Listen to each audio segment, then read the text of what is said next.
Hi, I'm Johnny from ultimatepapier-mâché.com, and a few weeks ago our good friend Rex Wynn sent in a recipe for papier-mâché clay that you actually make with a scale, just a kitchen scale. Every single week I get at least 1 or 2 emails from people who say that their clay came out too wet or too lumpy, or it just doesn't ever come out exactly the same every single time. And Rex says that if you use his recipe with the gram measurements, it will come out exactly the same every single time. He, I think, was one of the very first people who read my book, Make Animal Sculptures with Papier-Mâché Clay. He has been creating more and more animal sculptures ever since, and he uses this recipe every single time.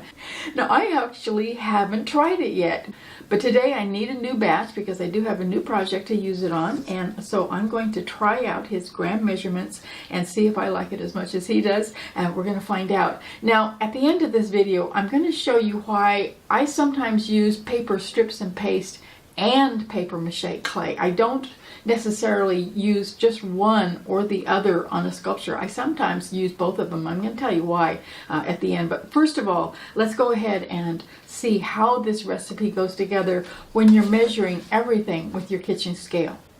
Let's go ahead and turn on your scale, put your bowl on there, and then hit this tare button.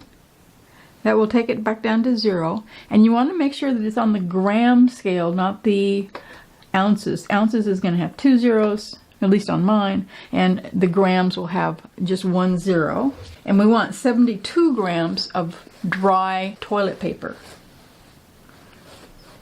You don't necessarily need the whole roll, and with some brands you might need more than a roll. Perfect.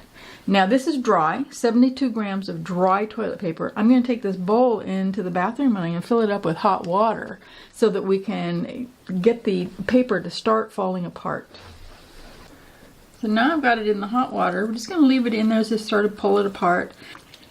So I just mix it in just a little bit. I want to make sure that every single fiber gets wet. That's our primary purpose here. Now, if you're using recycled paper like newspaper or copy paper, you will need to soak it longer and you will need to run it through a blender. Make sure that you put plenty of water in there with the paper or you will burn out your motor. I use toilet paper because I'm lazy, and this is just so much easier. So now what we want to do is measure the wet paper. How much water do we have to get rid of in order to come up with 330 grams of wet paper? I'm going to get another bowl.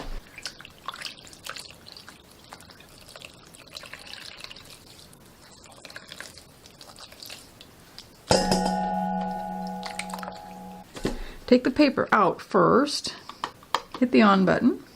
I'm going to change it over to grams. There we go, 0. And now we're looking for 330 grams of wet paper. Now, as you can see, it's way over. That means we have too much water. So I'm going to squeeze out some.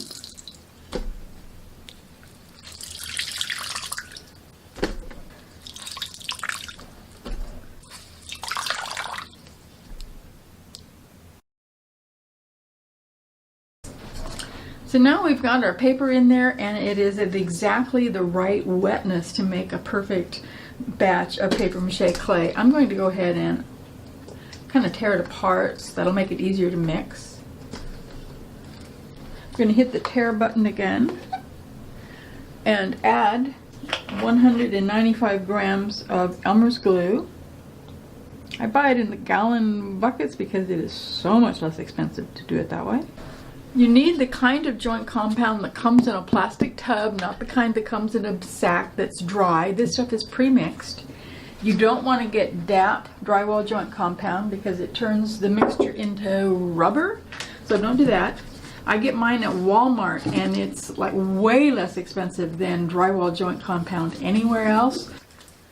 440 grams of joint compound. Now, of course, you don't have to use a scale if you don't want to. I do have the recipe on my website, and I will put a link to the original recipe where you just use cups and spoons. 440, wow, that was perfect. I also put 2 tablespoons of mineral oil in there.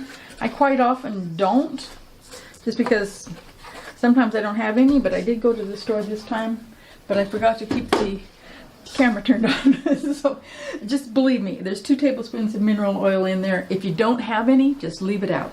Now we're just going to mix this up before we add the flour.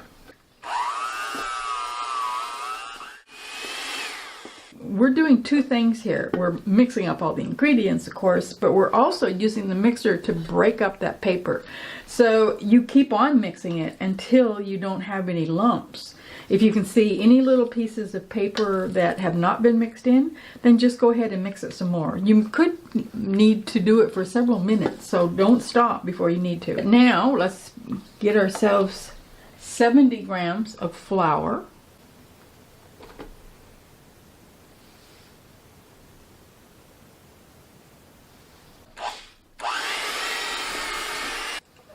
Perfect, and I didn't even have to switch over to the dough hooks. I usually do, but this time I followed Rex's instructions and it turned out perfect. Now you do want to put your beaters in a bowl of water right away or wash them, because paper mache clay dries really hard. That's sort of the whole point. And you really don't want to have to wash it off if it dries before you get to them. Now I know that you probably knew that already, but I have been known to forget. That was just so easy. If you use those gram measurements every single time, it'll come out exactly the same every single time. But now let's go ahead and try it. I've been working on my deer head for a while, and it's just now ready to start adding the paper mache clay. And remember, I told you at the beginning of the video that there's sometimes where I actually use paper strips and paste and paper mache clay, and I'm going to show you why right now. When I have an area like this where it goes in really deep and I don't want to lose any of that definition, it's really hard to just get one paper thin layer of paper mache paste in there.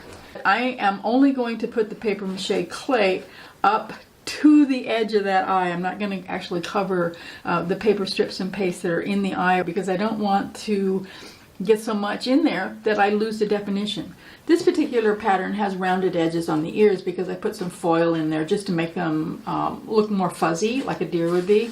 But if this didn't have the foil on it and it was just the sharp edge of the ear, then I would cover those edges with paper strips and paste too, because it's really hard to get a nice smooth covering of that really sharp edge with the wet paper mache clay. I'm also not entirely sure.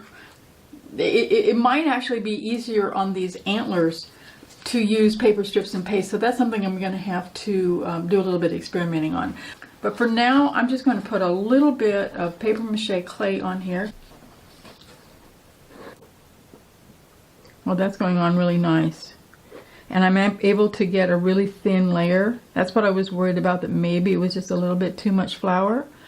But I think this is working really well. I'm going to go get just a little bit of water. I just want to see if I can make it just a teensy bit smoother with my silicone spatula here. Oh, that's nice. Thank you, Rex. It was so nice of you to share that recipe with us. It's working really, really well. Now also, I want to mention that Rex really likes using 2 layers. He puts the first layer on with the original paper mache clay recipe, just like I did here. And then he lets that dry, and then he likes a really smooth surface, so he switches over to the air dry clay recipe. And if you'd like to experiment with the air dry clay recipe, which also has the gram measurements, go ahead and click this card right there and you can go straight to it. And then go make something and come back and visit me, ultimatepapermache.com. I'll see you there.